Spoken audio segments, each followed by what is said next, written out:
up, guys? Welcome back to my channel. Welcome to a what I spend in a week as a 25-year-old living in Tampa, Florida. I recorded a video just like this about 2 years ago, but things have changed quite a bit since I recorded that video. One, I'm making more money. Two, I was in grad school when I made that video, so wanted to obviously correlate together. And three, I am now living in a new city. So I am in Tampa, Florida, which in that video, I was living in Charlotte, North Carolina. So I thought it would be fun to do a what I spend in the week as someone who, makes an average amount of money, but is still trying to budget and be responsible, pay off student loans, things like that. I know talking about money can be hard for some people, but for me, it's just something I find interesting. I enjoy finance and working on my debt and saving.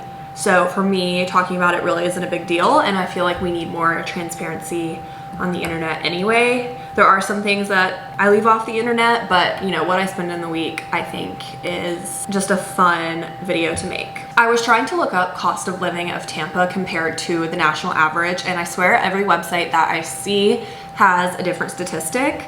Like this one says Tampa housing is 3% cheaper than the US average, whereas this one says the cost of living is 1% higher and utilities are 1% higher. And then when I was looking it up comparatively to Charlotte, where I moved from, some websites say that the cost of living in Charlotte is 2% higher than in Tampa, while others say Tampa is 4% more expensive than Charlotte. So I really can't find a straightforward answer, but what I'm getting from this is that Tampa is a pretty normal average place to live when it comes to living expenses, so right around the national average, and maybe also right around Charlotte. One of the biggest differences though moving to Tampa is that there is no state income tax, so we do see a little bit more money in our paychecks, but that is taken out in other taxable areas like sales tax. And don't quote me on all this. If you are some kind of financial expert, don't come for me in the comments.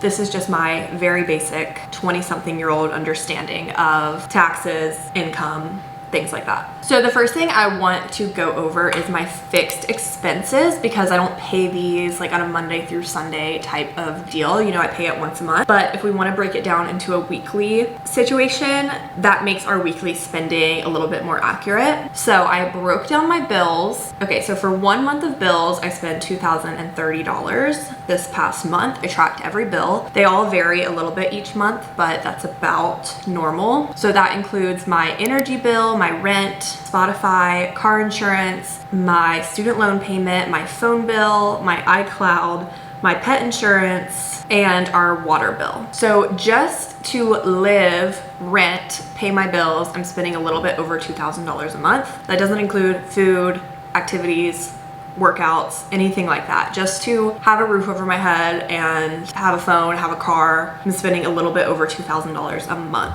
So if you divide that by 4 weeks in a month, we are spending $507 a week on bills. That's actually crazy. I hadn't done this math until this very moment, so that's actually kind of wild to me. So very, very recently, I've started tracking my expenses, as in this past month, I have a Excel sheet that I write down every single time I swipe my card, spend money, whatever. I write down what the expense was and I categorize it. And it's been really helpful in making myself a budget, because previously my budget was just a guesstimate. Like I would create a budget and I'd be like, I probably spend about $50 a week on groceries, so I'm gonna budget $200 a month on groceries. And then I would just turn a blind eye to whatever I actually spent. But this past month, like I said, I've written down every expense that I've swiped my card on, and I've come to find out that I spent actually closer to about $600 on groceries in July. So it's just things like that that I am tracking my expenses so that I can identify areas where I can save money. Do I think all those grocery purchases were necessary? Absolutely not. Do I think I can cut it down to $200 a month? No, but I can find somewhere in that middle ground. I think with social media and stuff, it's really easy to be influenced to overconsume, and I really don't want to do that because I have this student loan debt that just looms over my head. I feel like if you have it, then it's something that's always in the back of my mind. So I'm in my like making money paying off debt time of my life, and I probably will be in that time until my 30s, but that's okay. You have to work hard to get these things done, and it's just what I am prioritizing right now. So that's why I am tracking all my expenses and being really careful with what I spend. So let's get into what I spent Monday through Sunday this past week. It was a pretty normal week in my life, I would say. I didn't do too much. I didn't go out and about. I work from home. So it was a pretty average, chill week. Starting on Monday, I start every Monday morning with a Orange Theory workout. So I pay for the plan that gives you 2 workouts per week. So for one workout on Monday, that workout comes out to $13.75. I do invest quite a bit into my health and fitness. It's something that I enjoy. So I do have a Orange Theory class pass and a gym membership, which I'm just trying to figure out my groove right now, and then maybe I'll cut one out or something, but for now, that's what we're sticking with. Then after work, I had to go run a couple errands. So I ran to the UPS store and I had to print out a passport application or a renewal application because my fiance his passport expires at the end of the year, and I really want to go on an international honeymoon. So you see, we're engaged. So I went and printed out his renewal application, and we need to get that figured out. Government stuff like that is such a pain in the butt. So I'm trying to start it early. We don't know where his birth certificate is, just like, it's a mess. So I went ahead and printed out the application. So when we do have all of our stuff together, we at least have that done. And that cost me $1.19 to print 6 pages. Next, this is a perfect example of where I could have saved a little bit of money.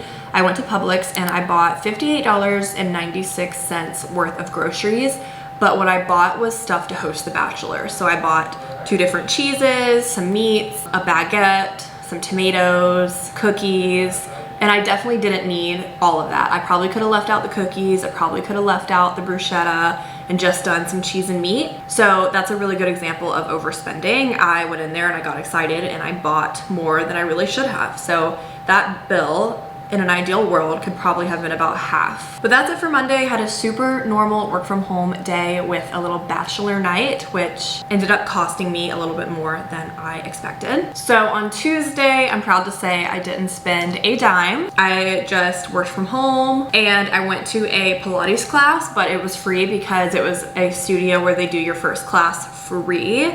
So honestly, that's really good advice. Pretty much all the studios will do first class free.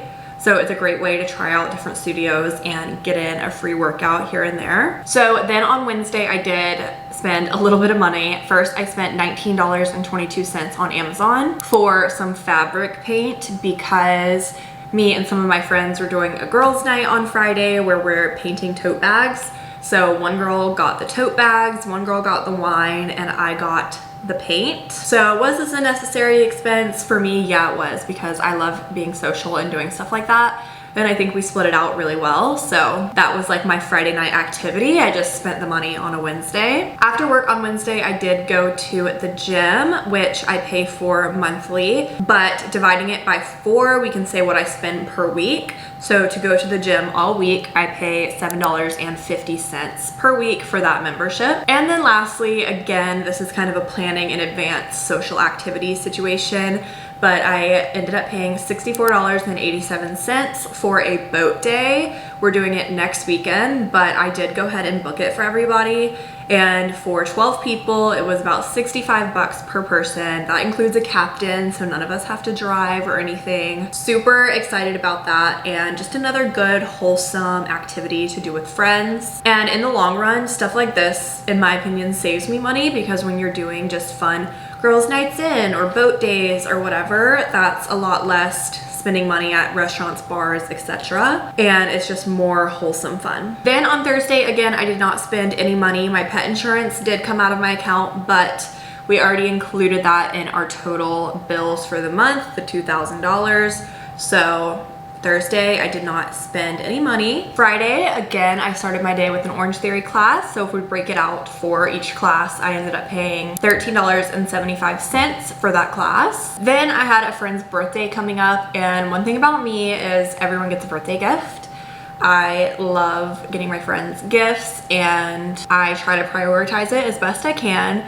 So she doesn't live here, so I just sent her a gift on Amazon, and it came out to $48.19 for her gift. I got her some cute like earrings, a top, and some hair clips, I believe is the third thing. And then for myself, I spent $18.48 on Amazon as well later that day because I was blow drying my hair and I realized I needed some of those non-grip clips and some more hair rollers. So I really do try my best to not buy stupid things on Amazon, but every once in a while you realize you could really use something, and that was a purchase that I had been needing for a while, so I let myself spend the 20 bucks on it. But you could argue that is a non-necessary purchase, so that's kind of another area where I can identify that maybe I didn't need to spend that 20 bucks.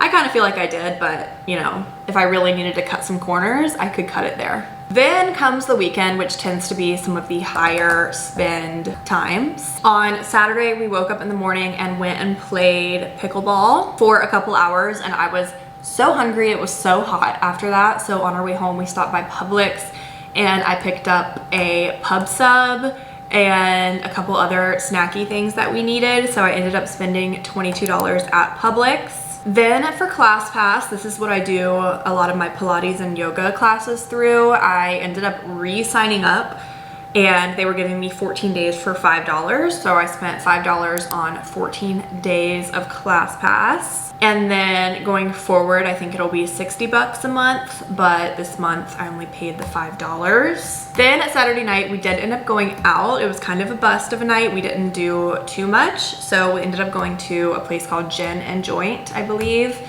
And I just wasn't in the mood to drink. I don't know, I was tired. I wanted to go home and eat pizza. So I spent $10.53 on drinks for me and Will. We just got some like sodas. And then on the way home, I Uber Eats us pizza, which is what I really wanted, and that was $49.32. So we have some very obvious areas where we could save money here. The Uber Eats pizza, totally not necessary. Could have planned ahead and bought a $10 DiGiorno pizza at Publix, or just not had pizza at all. But overall, it was a really good night and we didn't spend any money on alcohol, which is a win in my book. Last but not least, on Sunday, I had to go to PetSmart and buy some dog food and some cat litter. That came out to $82.75. That's another thing I noticed with tracking my expenses, that I spend more on than I realized.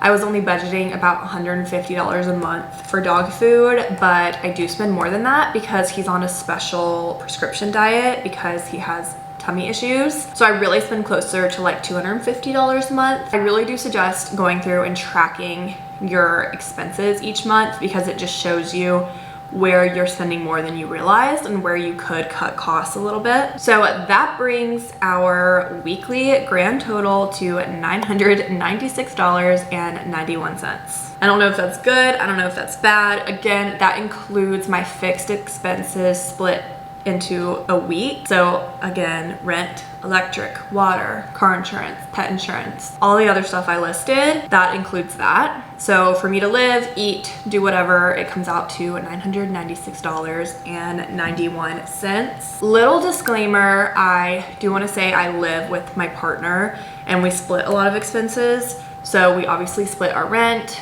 we split a lot of groceries. So, you know, I might buy groceries one time, he buys them the next time. Not all my food is included in these expenses because he does buy some of that for me. But I feel like we keep things pretty even.